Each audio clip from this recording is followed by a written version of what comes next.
Shalom saudara yang dikasih Tuhan. Apa kabarnya hari ini? Amin. Saya berharap kita semua datang dengan hati yang rindu ya. Meskipun saya tahu bahwa banyak dari kita yang datang dengan tubuh yang sebenarnya lelah mungkin. Selama 2 minggu kemarin di akhir Maret ya sampai awal April tubuh saya ngedrop lagi. Karena memang ada banyak kegiatan, banyak pekerjaan, banyak perjalanan dalam waktu yang berdekatan dan tubuh saya lelah.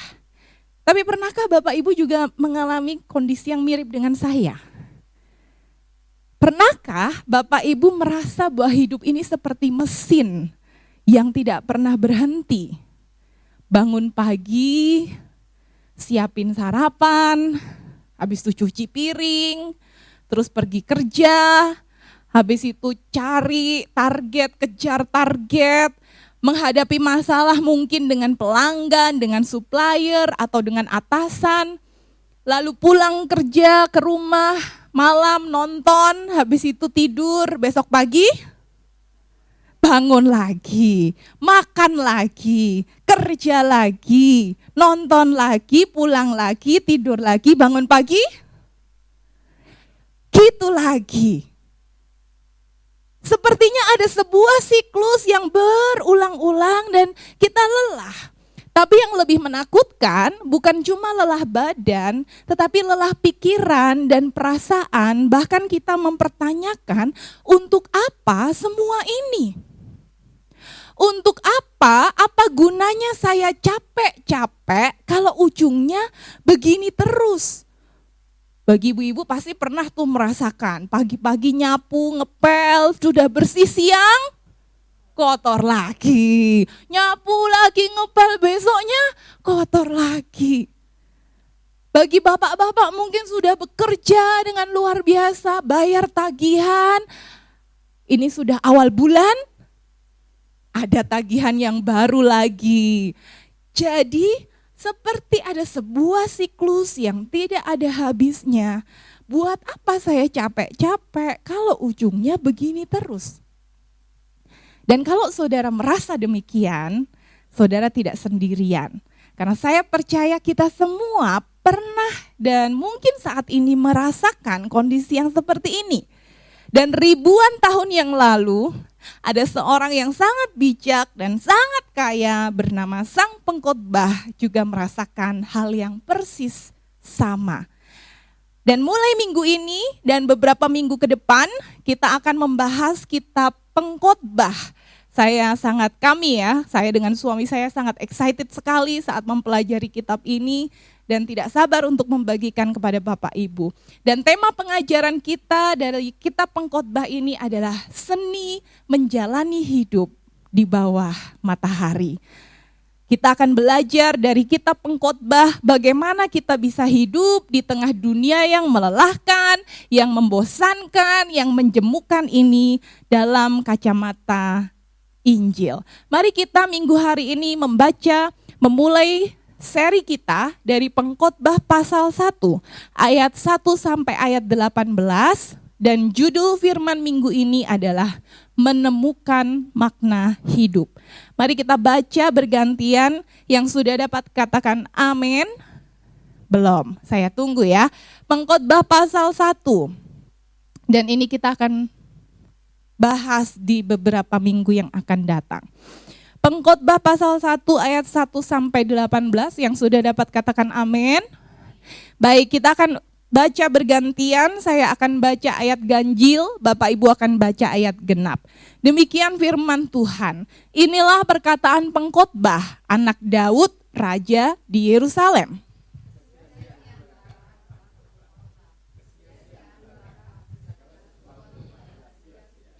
Apakah gunanya manusia berusaha dengan jerih payah di bawah matahari?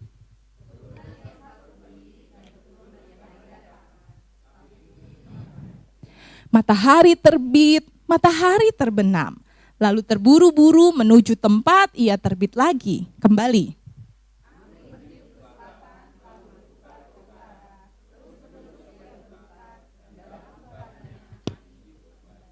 Semua sungai mengalir ke laut, tetapi laut tidak juga menjadi penuh. Kemana sungai mengalir, ke situ sungai mengalir selalu.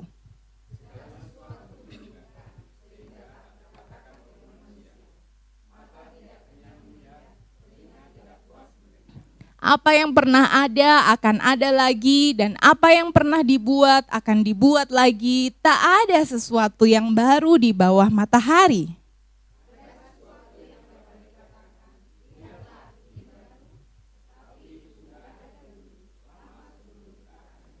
Kenang-kenangan dari masa lampau tidak ada, dan dari masa depan yang masih akan datang pun tidak akan ada kenang-kenangan pada mereka yang hidup sesudahnya.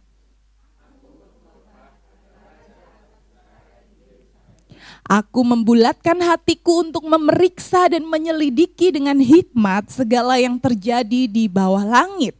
Itu pekerjaan yang menyusahkan yang diberikan Allah kepada anak-anak manusia untuk melelahkan diri.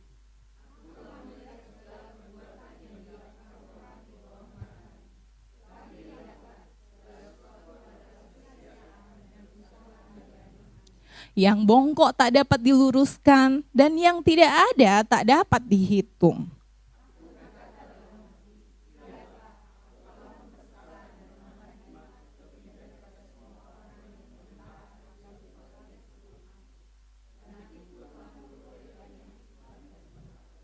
Aku telah membulatkan hatiku untuk memahami hikmat dan pengetahuan, kebodohan dan kebebalan.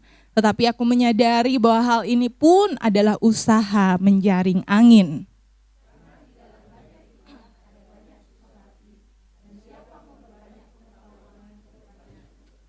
Amin. Sebenarnya dikasih Tuhan, kitab Pengkhotbah adalah termasuk dari 5 kitab hikmat. Jadi di dalam Alkitab kita ada 5 kitab hikmat dari Mazmur, Amsal, Kidung Agung, Ayub, dan Pengkhotbah. Tapi berbeda dengan kitab-kitab hikmat yang lain, terutama kitab Amsal. Kitab Amsal adalah kitab yang sangat optimis. Kalau kamu bekerja dengan rajin, kamu akan mendapatkan ini. Kalau kamu melakukan ini, kamu akan mengalami ini. Kitab Amsal adalah kitab yang sangat optimis dan banyak memberikan arahan-arahan. Tapi kitab Pengkhotbah ini kebalikan total dari kitab Amsal. Justru di dalam kitab Pengkhotbah kita akan merasa bahwa kitab ini sangat pesimis, bahkan cenderung depresif. Dan kitab ini tidak memberikan solusi apa-apa, tidak memberikan arahan untuk melakukan sesuatu, tidak. Kitab ini mengajak kita untuk merenung dan berpikir. Dan kita akan merenungkan kitab ini bersama-sama dalam perjalanan minggu per minggu. Tapi hari ini mari kita lihat dulu dari ayat yang pertama. Siapakah sang pengkhotbah? Di ayat yang pertama dikatakan, inilah perkataan pengkhotbah anak Daud, raja di Yerusalem. Tradisi atau teolog-teolog zaman dahulu mengatakan bahwa penulis dari kitab Pengkhotbah ini sudah jelas adalah Salomo. Karena dia adalah anak Daud, dia raja di Yerusalem, dan mereka menganggap bahwa Salomo ini sudah tua dan di saat tuanya dia kembali kepada Tuhan dan menulis kitab Pengkhotbah. Tapi waktu saya membaca lagi, ada pendapat-pendapat dari teolog lain. Mereka merasa bahwa penulis kitab ini bukanlah Salomo, tetapi ada seorang guru hikmat yang mengambil figur sebagai Salomo. Jadi kayak ada orang yang dihormati tetapi memposisikan diri atau menulis sebagai Salomo. Tapi siapapun itu, Tuhan adalah inisiator dan penulis utama semua Alkitab. Amin, saudara. Nah, kalau Tuhan izinkan kitab ini ada di dalam Alkitab kita, berarti dia ingin kita belajar dan menggali darinya. Kita akan menggali 3 hal. Hal yang pertama, di pasal yang pertama ini, kita akan melihat ada realita hidup di bawah matahari. Dari ayat 2 sampai ayat 11, tidak usah kita ulang lagi, tetapi sedikit saya akan baca. Di ayat 2 sampai 3 terutama dikatakan, kesia-siaan belaka, kata pengkhotbah, kesia-siaan belaka, segala sesuatu adalah sia-sia. Apakah gunanya manusia berusaha dengan jerih payah di bawah matahari? Jadi di dalam kitab Pengkhotbah ada 3 kata atau frase yang berulang. Karena ini adalah pasal yang pertama, mungkin saya perlu menjelaskan agak banyak ya, saudara, tolong bertahan dengan saya. Jadi di dalam kitab Pengkhotbah ini ada 3 frase yang sering diulang-ulang. Yang pertama adalah kata kesia-siaan. Di ayat 2 saja sudah ada 3 kali ya kan. Kesia-siaan belaka, kesia-siaan belaka, segala sesuatu adalah sia-sia. Nah dalam bahasa aslinya kata sia-sia ini adalah hevel. Ya biar kelihatan pinter aja ya saudara. Artinya itu adalah uap atau nafas. Artinya berarti kesia-siaan ini bukan berarti tidak penting sama sekali ya. Uap itu penting, nafas itu juga penting, tetapi yang ditekankan di sini berarti kalau uap, nafas itu sifatnya singkat, cepat berlalu. Dan kalau dia uap atau nafas, dia juga sifatnya sementara. Jadi tarik nafas, habis itu tarik nafas lagi. Jadi yang dimaksud dengan kesia-siaan itu bukan berarti tidak penting, tetapi sifatnya adalah singkat, cepat berlalu dan sementara saja atau fana. Dalam Yakobus pasal 4 ayat 14, Yakobus berkata, kamu tidak tahu apa yang terjadi hari esok, apa arti hidupmu? Hidupmu sama seperti uap yang sebentar saja kelihatan lalu lenyap. Dan ini diulang berkali-kali di kitab Pengkhotbah. Jadi di realitas hidup di bawah matahari ini adalah berkaitan dengan kesia-siaan. Artinya singkat, cepat, sementara. Lalu yang kedua yang sering diulang juga adalah di bawah matahari. Apa maksudnya di bawah matahari? Artinya pada saat penulis Pengkhotbah ini mengatakan di bawah matahari, berarti pandangannya hanya bersifat horizontal. Hanya di sekelilingnya saja, terbatas. Dan sifat dari di bawah matahari ini adalah materi. Maksudnya berarti segala sesuatunya tuh bisa dilihat, bisa diraba, bisa diukur, bisa dimiliki secara fisik. Itu arti kata di bawah matahari. Jadi segala sesuatu yang bersifat materi itu adalah di bawah matahari. Dan di bawah matahari ini juga menunjukkan adalah dunia kita yang sudah rusak karena dosa. Dan di bawah matahari sekali lagi merupakan penegasan sebuah kefanaan hidup. Tadi disebutkan sebagai uap, kesia-siaan. Kesia-siaan di bawah matahari. Jadi ada 2 penegasan akan kefanaan hidup di dunia. Lalu yang ketiga dalam pasal-pasal Pengkhotbah yang sering dipakai juga adalah guna.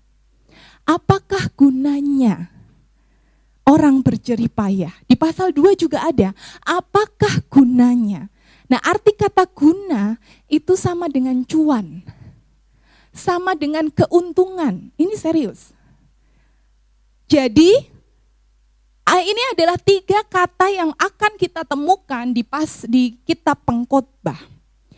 Jadi di ayat 2 sampai di ayat ketiga, realita hidup di bawah matahari itu dengan bahasa saya, Pengkhotbah sedang ingin berkata begini, apa keuntungan, apa cuan, semua jerih payah, semua kerja keras di dunia yang rusak atau fana ini tidak ada keuntungan apa-apa.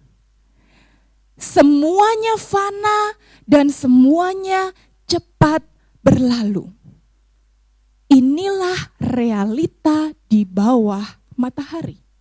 Mungkin akan ada hal-hal yang kita bisa nikmati, momen-momen yang indah, hal-hal yang kita bisa miliki, tapi keuntungannya apa sebenarnya?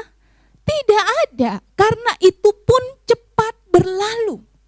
Semuanya fana. Saat kita ingin punya handphone, kita senang. Berapa lama kita senang? 1 minggu mungkin. Habis itu ada handphone lagi keluar yang baru. Kita sudah merasa, oh handphoneku kok lama ya. Baru-baru ini ada seorang yang bercerita, barusan DP KPR rumah. Jadi tidak mungkin sebenarnya dia itu bisa punya rumah. Tetapi ada satu kesempatan dan Tuhan izinkan dia bisa KPR rumah di sebuah perumahan. Belum dimasukin saudara, baru dilihat, terus dia sudah bilang, rumahnya kok cuma begini ya ternyata ya. Wah ternyata kok kurang ini kurang itu. Lalu rekan saya ini berkata, kamu belum tentu punya rumah ini, kamu sudah punya rumah, itu anugerah Tuhan, masih aja tetap tidak puas. Tapi itulah realita di bawah matahari. Semuanya cepat berlalu, semuanya fana. Kalaupun ada hal-hal yang indah pun sifatnya sementara. Buktinya apa? Apa yang membuktikan realita di bawah matahari adalah kefanaan? Di ayat 4 dan ayat-ayat sampai ayat 11, pengkhotbah memberikan contoh-contoh. Di ayat 4 sampai ayat 7 dikatakan, keturunan yang satu pergi, keturunan yang lain datang, bumi tetap ada. Dengan kata lain, manusia lahir, manusia meninggal. Cepat berlalu. Minggu ini saya mendapatkan 2 kabar duka yang membuat saya sedih. Tapi itulah realita hidup di bawah matahari. Manusia lahir, manusia meninggal. Matahari terbit, matahari terbenam. Singkat, cepat.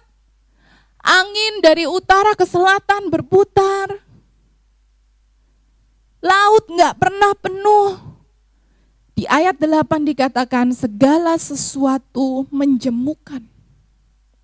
Inilah bukti bahwa bumi atau di bawah matahari, kehidupan di bawah matahari adalah kesia-siaan. Bukti bahwa hidup di bawah matahari adalah singkat, cepat, sementara. Seperti kalau saya bisa menggambarkan, seperti hamster yang lari gitu kan, ada di putaran gitu kan, lari muter capek, tapi kemana sebenarnya dia? Ya di situ aja. Pengkhotbah menggambarkan kehidupan di bawah matahari itu ya seperti ini saudara. Matahari terbit terbenam, manusia lahir, manusia meninggal, bumi ya seperti ini. Semuanya fana dan sementara. Keseluruhan alam ini sifatnya monoton, siklus matahari, siklus angin, siklus air, siklus generasi. Ya seperti itulah realita di bawah matahari. Tidak ada keuntungan, tugas tidak pernah selesai, hanya terulang lagi, dan lagi. Maka di ayat 8 sampai ayat 11 pengkhotbah menyatakan dan menyimpulkan realita hidup di bawah matahari itu apa? Membosankan. Siklus yang menjemukan, segala sesuatu membosankan. Tidak ada yang benar-benar memuaskan. Dikatakan segala sesuatu menjemukan, mata tidak kenyang melihat, telinga tidak puas mendengar. Tidak ada yang benar-benar memuaskan kita. Kita pikir kita bisa punya ini itu saya pasti puas. Tidak. Saudara mau pergi ke sana ke sini saudara puas? Tidak. Saudara mau sekolah seperti saya yang akan pergi S3, tidak juga akan puas. Inilah realita di bawah matahari. Dan kita pikir, oh kalau saya mau melakukan ini, kalau saya mau pergi, kalau saya mau punya ini, itu adalah sesuatu yang baru. Pengkhotbah berkata tidak ada yang baru. Waktu kami mendiskusikan ini, oh AI itu baru. Tapi kalau kita cari lagi, AI itu akarnya dari mana? Akarnya dari Google. Tidak benar-benar baru, bukan? Google akarnya dari mana? Mesin pencari. Tidak benar-benar baru juga. Oh, mobil listrik. Itu adalah sesuatu hal yang baru. Tapi mobil fungsinya apa? Untuk memindahkan orang dari satu tempat ke tempat lain. Tidak benar-benar baru juga. Yang lebih parah lagi di ayat 11 dikatakan, kenang-kenangan dari masa lampau tidak ada, dan dari masa depan yang masih akan datang pun tidak akan ada kenang-kenangan pada mereka yang hidup sesudahnya. Maksudnya apa? Pada akhirnya setiap orang akan dilupakan. Saudara mungkin gak percaya, oh saya akan mengingat ayahku dan ibuku. Saya mau coba tes ya. Berapa dari saudara yang ingat kakek buyut saudara? Angkat tangan. Loh, kakek buyut. Bapaknya kakek kita. Nggak ada yang angkat tangan. Sama, saya juga nggak tahu. Bahkan emak saya pun saya nggak kenal karena sudah meninggal waktu saya lahir. Itu baru generasi keempat. Belum generasi kelima, generasi keenam. Oh, kita berpikir kita mau melakukan sesuatu lalu kita akan diingat. Tidak. Kita akan dilupakan, saudara. Tidak ada yang mengingat kita. Sudah mulai depresi belum, saudara? Kita pikir kita bekerja puluhan tahun, lalu kita pensiun, lalu kita mendapat penghargaan mungkin, dikasih plakat pensiun, diadain pesta. Besok waktu kita nggak kerja, sudah ada yang menggantikan kita di tempat pekerjaan kita. Matahari terbit, terbenam, bisnis berjalan, ganti berjalan. Pada akhirnya kita akan dilupakan. Inilah yang disebut realita hidup di bawah matahari. Dunia ini tidak dirancang untuk membuat kita merasa puas atau merasa penuh. Dan ini adalah realita hidup di bawah matahari. Mari kita lanjutkan, belum cukup depresi ya, mari kita lanjutkan. Di ayat 12 sampai ayat 18. Mungkin tolong dibacakan dulu ayat 12 sampai ayat 15 saja.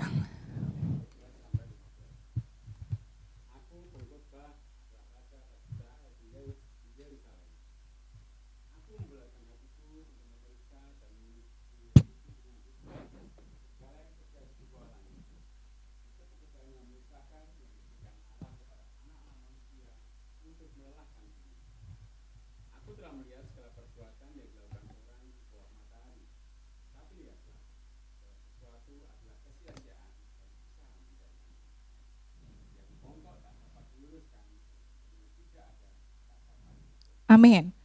Hal yang kedua yang kita pelajari dari kitab Pengkhotbah adalah ternyata kepintaran manusia atau usaha manusia di bawah matahari tidak pernah cukup dan selalu ada batasnya. Pengkhotbah di ayat 12 sampai 15 tadi dijelaskan.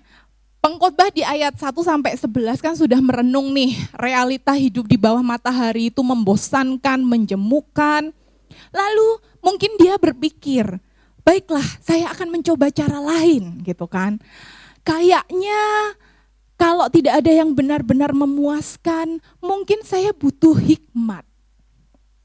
Mungkin saya butuh kebijaksanaan untuk memecahkan masalah. Lalu di ayat yang ke-13 dia berkata, aku membulatkan hatiku, memeriksa, menyelidiki. Tetapi lihatlah segala sesuatu adalah kesia-siaan dan usaha menjaring angin. Nah, ini ada kata baru nih, usaha menjaring angin, meskipun tidak sebanyak kesia-siaan. Waktu kami merenungkan usaha menjaring angin, kami ingat Karis, di mana ada satu momen Karis itu suka main dengan bubble. Saudara pasti tahu bubble, di mana ada air sabun terus dibikin gelembung gitu. Waktu kita pakai gelembung itu ada alat yang kayak pistol gitu. Karis itu sangat senang. Dia happy, tapi tidak berhenti di happy. Dia lari, dia berusaha mencapai bubble. Lalu dia berusaha mendapatkan bubble-nya. Waktu ditangkap, pecah, lalu apa? Hilang, lenyap. Itulah yang dimaksud usaha menjaring angin. Pengkhotbah berusaha mendapatkan hikmat, dia bekerja, dia adalah seorang guru, maka dia berusaha untuk pintar, dia belajar banyak hal, dia mendapatkan banyak pengetahuan, dia bekerja keras, dia berjuang, dia berusaha. Waktu dia mendapatkan itu, kosong, hampa. Setelah ditangkap, ternyata tidak ada apa-apa. Bahkan di ayat 15 dikatakan, yang bongkok tak dapat diluruskan. Yang tidak ada tak dapat dihitung. Maksudnya apa? Ternyata yang bongkok tidak bisa diluruskan, berarti tidak ada perubahan apa-apa. Kita pikir kita harus berusaha, kita belajar banyak hal, kita berjuang, kita bekerja keras, kita bisa mendapat ilmu, kita bisa mendapatkan hikmat. Tapi ternyata, kok ya nggak ada apa-apa? Buktinya tidak ada perubahan yang terjadi.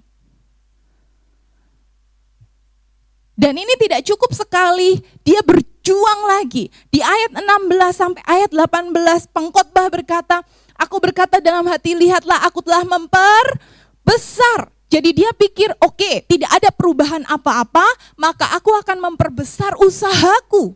Aku akan memperbesar pekerjaanku.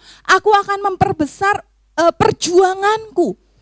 Dia berusaha menambah hikmat, bahkan lebih dari semua orang yang memerintah atas Yerusalem. Aku membulatkan hatiku memahami hikmat dan pengetahuan. Di ayat 17a, supaya tidak bodoh, tidak bebal.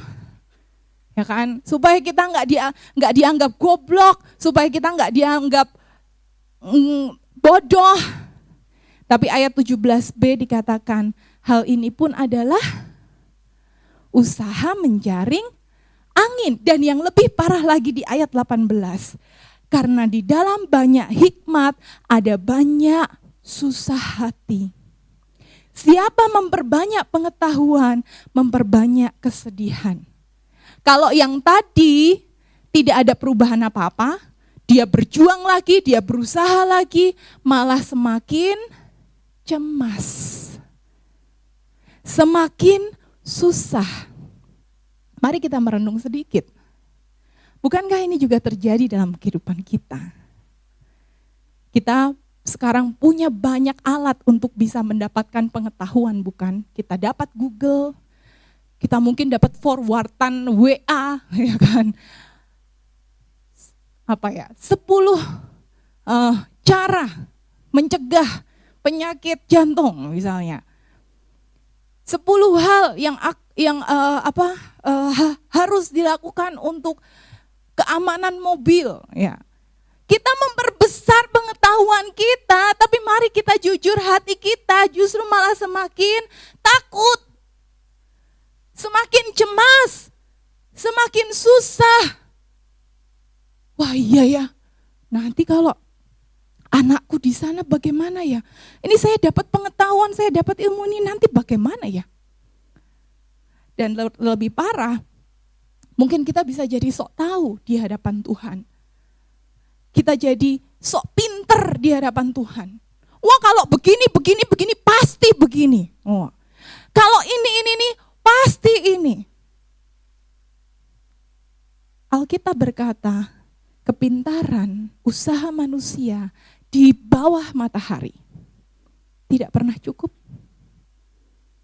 Dan selalu ada batasnya. Ternyata di ayat 15, pengetahuan kita tidak bisa mengubah kondisi ekonomi mungkin. Ternyata pengetahuan kita tidak bisa mengubah anak kita. Ternyata pengetahuan kita tidak bisa mengubah diri kita bahkan mungkin. Kita tidak bisa meluruskan yang bengkok sendirian. Bahkan lebih parah lagi, semua yang kita usahakan, semua yang kita perjuangkan, justru membuat kita semakin takut, semakin susah, dan semakin cemas.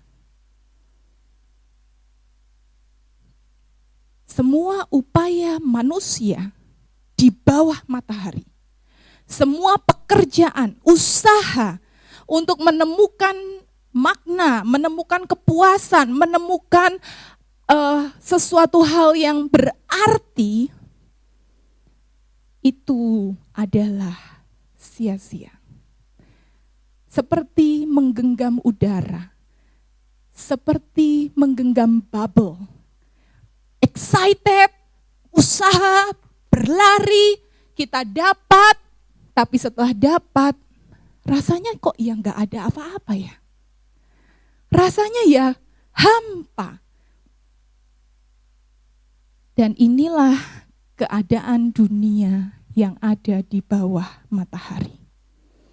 Inilah keadaan dunia yang ada di bawah kutuk dosa. Manusia berusaha untuk mencari jalan keluar dari siklus kefanaan.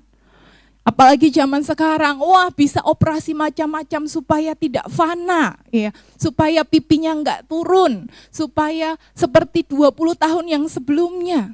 Itu adalah usaha manusia. Tapi kalau kita mau pikir-pikir ya, ini juga adalah usaha menjaring angin. Ini juga kesia-siaan. Kenapa? Karena sepanjang-panjangnya umur manusia, dia akan meninggal juga. Kita mungkin sudah umur 60-50 tahun, kita coba lakukan supaya wajah kita menjadi 20 tahun lebih muda, 50 tahun. Puji Tuhan kalau kita dikasih usia 70 tahun, kata Alkitab kan usia manusia rata-rata 70 tahun. Lebih dari itu hanyalah bonus dan kesusahan. Katakanlah 70 tahun. Setelah itu hanya 20 tahun, setelah 20 tahun menikmati, hilang. Cepat, singkat. Dan tanpa sadar saya sudah hampir 40 tahun. Saya nggak menyangka, saya rasa saya masih 17 tahun ya. Ternyata sudah, it's so fast, sangat cepat. Manusia berusaha mencari makna dari kesia-siaan. Manusia mencari kepuasan dari kehampaan. Semuanya berakhir menjadi kefrustrasian, menjadi kehancuran. Semakin berusaha, semakin lelah, semakin susah. Bagaimana? Sudah depresi, saudara? Inilah yang dialami oleh manusia di bawah matahari. Berusaha keras, tidak ada perubahan. Berjuang, kok hampa. Berjuang lebih lagi, justru tambah susah, tambah depresi. Dan tidak heran akhirnya banyak orang memilih untuk mati aja. Dan kalau saudara berpikir, ya mungkin karena mereka kurang uang. Saudara bisa cari di Google. Orang-orang yang kaya-kaya, artis-artis Hollywood, mereka punya uang banyak, tapi banyak juga yang memilih untuk bunuh diri.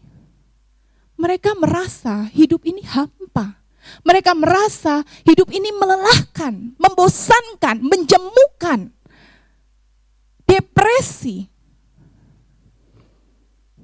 Apalagi yang menulis kitab Pengkhotbah, Siapapun itu, sang pengkhotbah mengambil sudut pandang Raja Salomo dan dia menyatakan bahwa dia gagal.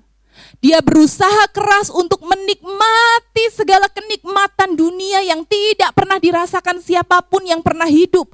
Orang bilang kenikmatan dunia ada 3, ya. Harta, tahta, wanita atau seksualitas. Salomo dia punya segalanya dan kapasitasnya itu sudah nggak ecek-ecek. Harta, dia punya semua harta. Bahkan Alkitab mencatat perak itu dia nggak hargai loh saudara. Kita aja kalau ada, jangankan perak ya saudara, saya nggak bilang sama saudara. Mainan-mainannya karis yang sudah lama, boxnya yang sudah nggak dipakai aja berharga saudara, lumayan itu laku 300-400 ribu. Tapi zaman Salomo perak aja nggak dihargain. Saking dia punya semua harta, saking kaya. Harta, tahta, dia raja, dia pintar, dia punya semua ilmu, bahkan orang-orang datang untuk belajar. Alkitab mencatat ada satu ratu namanya Ratu Sheba, jauh-jauh, menurut sejarah itu dari Mesir, dari Alexandria. Jauh-jauh pergi ke Israel, ke Yerusalem, datang hanya untuk bertemu dan melihat betapa pintarnya Raja Salomo. Dia punya harta, dia punya tahta, dia punya wanita. Salomo punya 700 istri, 300 selir. Itu kalau saya hitung berarti kalau tidur setiap hari, berarti 3 tahun kemudian baru ketemu lagi sama yang pertama, saudara. Dan karena Salomo itu cuma hidup dan memerintah 40 tahun, satu perempuan itu nggak nyampe 10 kali ditiduri. Dia punya harta, dia punya tahta, dia punya wanita, tapi Salomo gagal mendirikan kerajaan. Karena dosa, karena penyembahan berhala. Jangankan generasi ke-7, generasi kedua saja kerajaannya sudah pecah. Kita pikir uang sebanyak punya Salomo, wah pasti 7 turunan gak akan habis. Kata siapa? Generasi kedua sudah habis, saudara. Saudara mau kumpulin berapa uang buat anak saudara? Harus sih, tapi kalau itu aja yang menjadi fokus kita, Salomo bahkan generasi kedua saja sudah pecah kerajaannya. Tapi sebelum kita menghakimi Salomo, apakah hanya Salomo saja yang gagal? Bagaimana dengan kita? Bukankah kita juga gagal? Kita terperangkap dalam kesia-siaan. Tidak ada dari kita yang mampu menuruti Tuhan secara sempurna, bukan? Kita seringkali memikirkan ulang hidup kita, kenapa saya lelah ya? Kenapa saya hidup ya? Mending saya mati aja sebenarnya. Kita juga terperangkap dalam kesia-siaan. Oleh karena itu kita perlu memikirkan tulisan C.S. Lewis. Di bukunya Mere Christianity, C.S. Lewis berkata begini, jika kita mendapati diri kita memiliki hasrat yang tidak dapat dipuaskan oleh apapun di dunia ini, maka penjelasan yang paling mungkin adalah kita diciptakan untuk dunia yang berbeda. Amin, saudara. Kita hidup di bawah matahari, di dunia yang sudah rusak ini, di dunia yang sudah kacau, sudah korup, sudah penuh dengan dosa. Kita berusaha, kita berjuang, kita bekerja, rasanya tetap gak akan pernah cukup. Maka C.S. Lewis berkata mungkin dan pasti kita memang diciptakan bukan untuk dunia yang fana, tapi untuk dunia yang berbeda. Amin, saudara. Dunia yang kekal di atas matahari. Meskipun pengkhotbah pasal 1 sudah berakhir, tapi kalau saya berhenti di sini maka kita pulang dengan depresi. Maka kita akan melanjutkan bahwa ada kabar baik dari Injil, di mana makna hidup yang dicari di bawah matahari tidak akan pernah kita temukan. Karena makna hidup manusia hanya ada di bawah Sang Anak. Tuhan mengizinkan kita merasakan semua kelelahan, semua kesia-siaan, semua kehampaan, karena yang kita rindukan dan yang kita dambakan memang kita tidak bisa temukan di dunia ini. Amin, saudara. Kita hanya bisa temukan di dalam Dia. Lalu apa harapannya? Nah, ini kalau yang bahasa Inggris ini bisa permainan kata. Semua yang sudah dijelaskan pengkhotbah pasal 1, realita di bawah matahari, usaha manusia, kepintaran manusia di bawah matahari yang tidak pernah cukup dan selalu ada batasnya. Semua ini dimaksudkan untuk mendorong kita hidup bukan under the sun, bukan di bawah matahari, tetapi under the sun, tapi di bawah Sang Anak. Amin, saudara.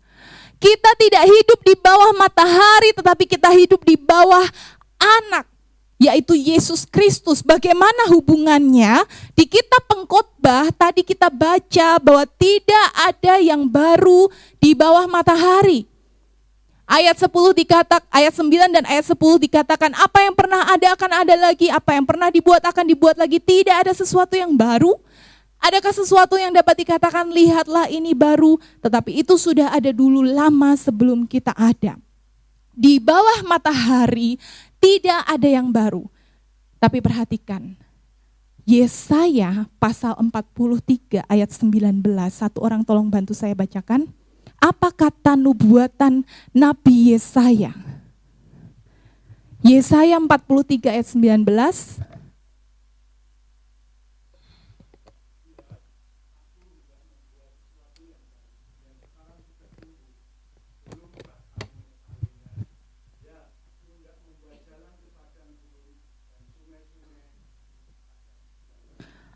Katanya di bawah matahari tidak ada yang baru.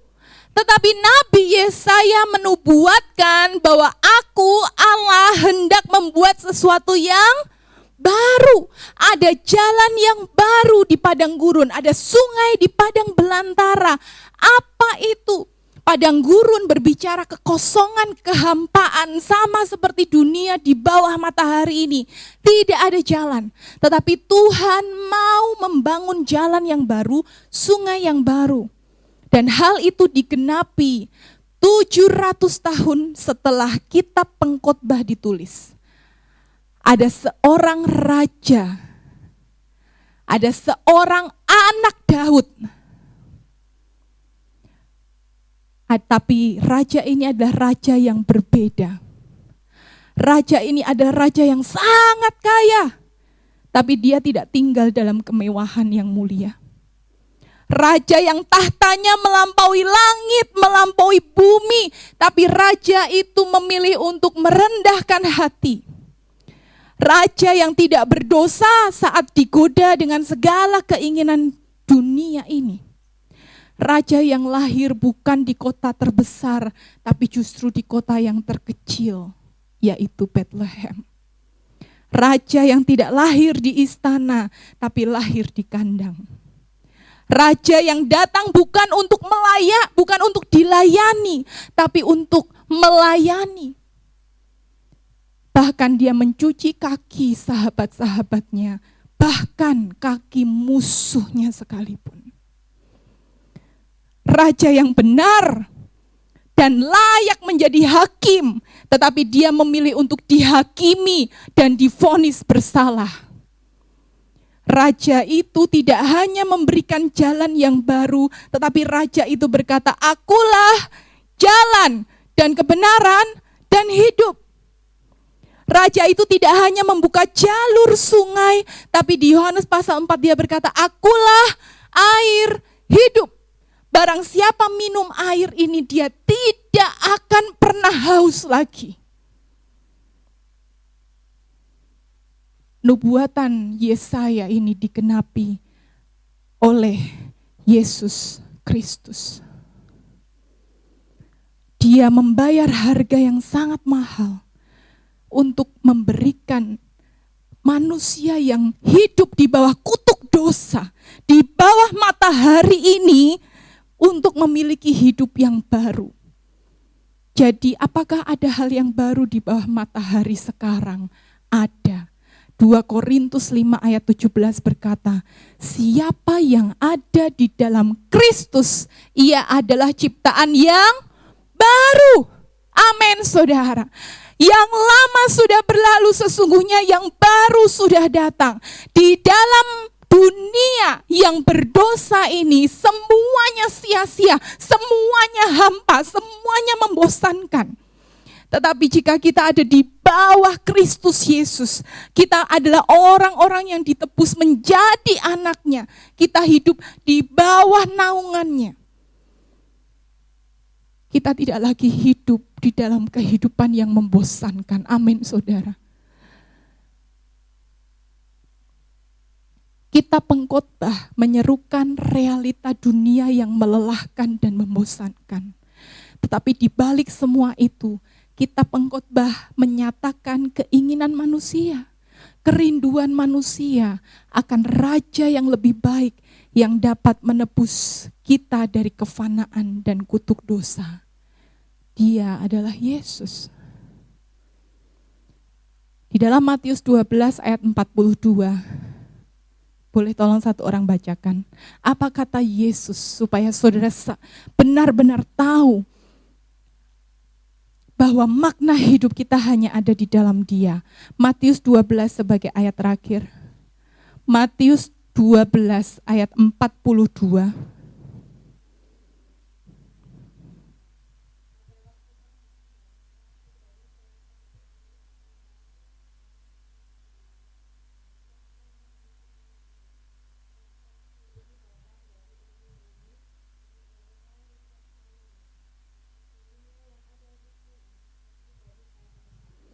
Dia berkata apa?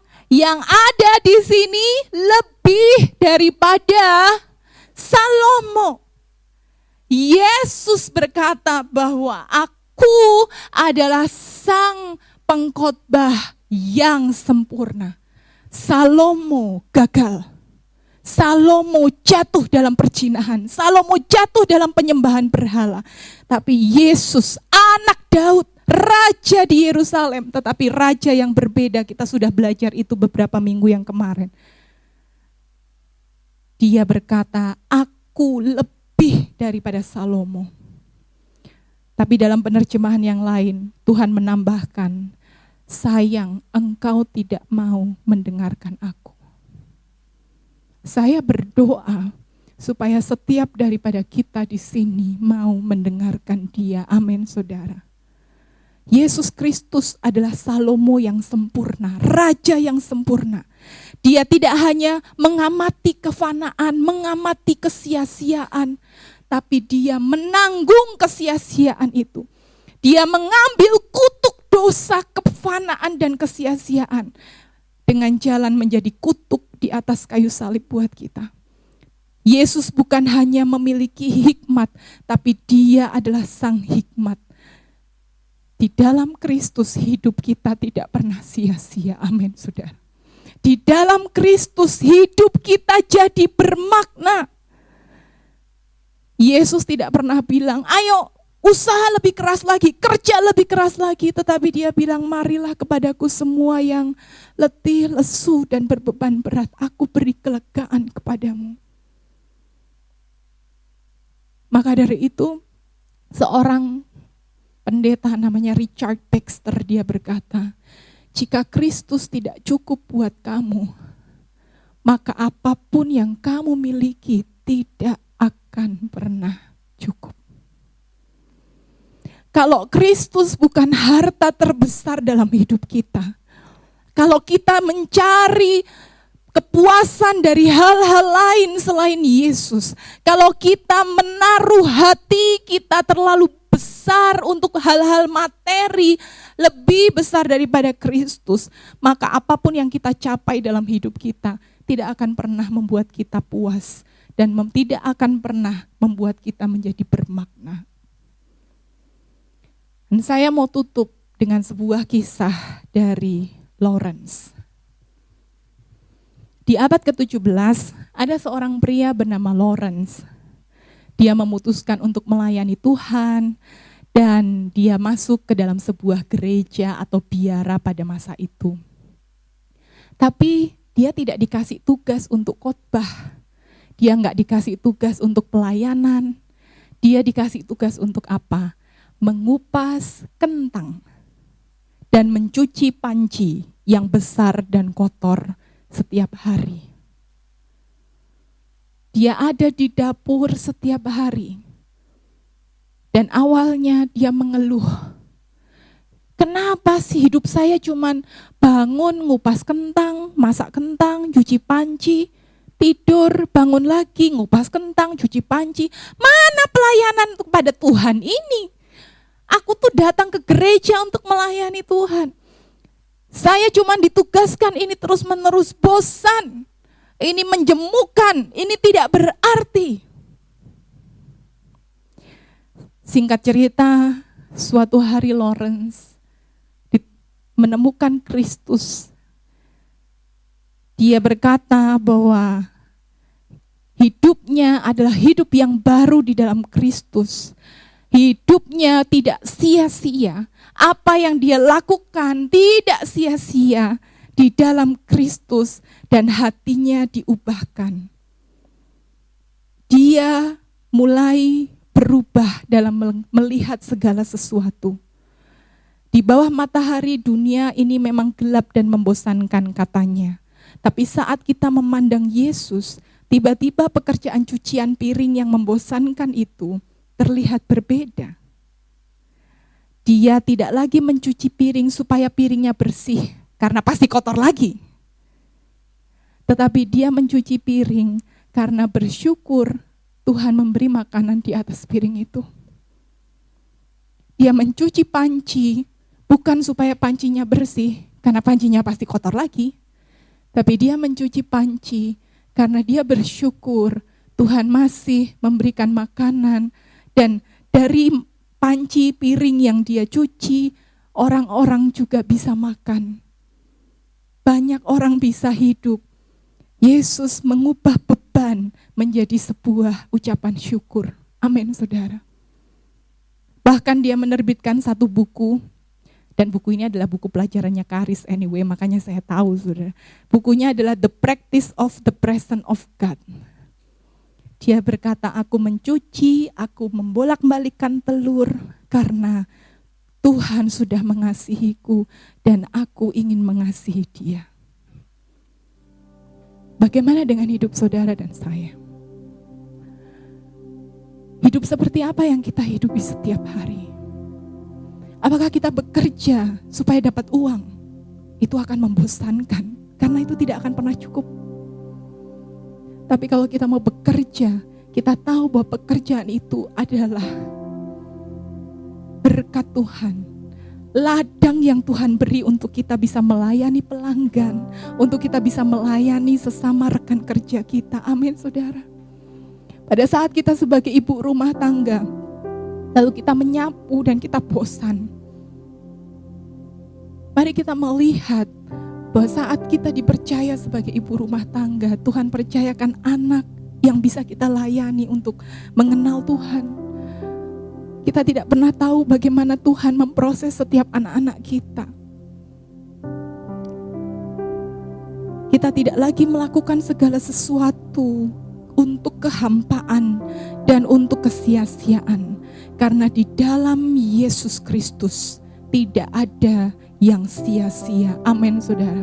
Paulus berkata, dalam segala jerih payahmu di dalam Tuhan tidak ada yang sia-sia.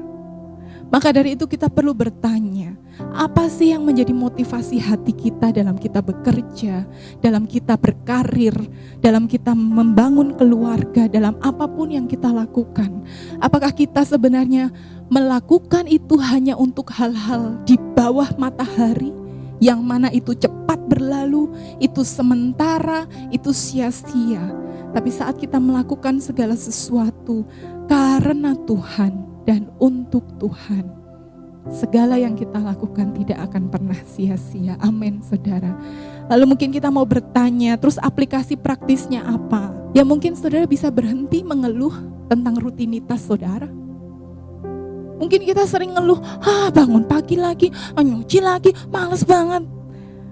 Saat kita mencuci piring, masak, bapak pergi kerja mungkin kita bisa mengakui memang pekerjaan ini membosankan Tuhan. Tapi aku bersyukur dan aku mau melakukannya untuk Tuhan. Amin, saudara. Tuhan, hidup ini mungkin memang membosankan Tuhan. Tapi Tuhan masih kasih saya hidup. Dan aku akan menjalani hidupku untuk Tuhan yang sudah mengasihi aku. Dan kita bisa bekerja, kita bisa belajar. Bukan lagi dengan perjuangan, aku harus kerja, aku harus belajar supaya pinter nanti bisa. Pengkhotbah mengatakan bahwa usaha dan pekerjaan kita selalu ada batasnya. Maka kita bisa belajar dan bekerja, tapi dengan hati yang berserah kepada Tuhan. Tuhan, aku bekerja, tapi aku tidak akan cemas, karena aku tahu Engkau adalah pemilik hidupku. Aku akan belajar, tapi aku tidak akan khawatir, karena aku tahu Engkau memegang hidupku. Dan kita perlu terus mengingat jati diri dan identitas baru kita di dalam Kristus. Jika kita merasa lelah, mari kita datang kepada Kristus yang berkata, marilah kepadaku, semua yang letih lesu. Yesus sudah menyelesaikan pekerjaan yang paling berat buat saudara dan saya. Maka urusan hari-hari kita, Tuhan juga sangat ingin terlibat dalam hidup kita. Amin, saudara. Mari kita mau datang kepada Tuhan. Kita tidak lagi hidup di bawah matahari. Memang dalam menjalani realita hidup di bawah matahari, ada banyak hal yang membosankan dan menjemukan. Tapi mari kita menundukkan diri untuk hidup di bawah Sang Anak.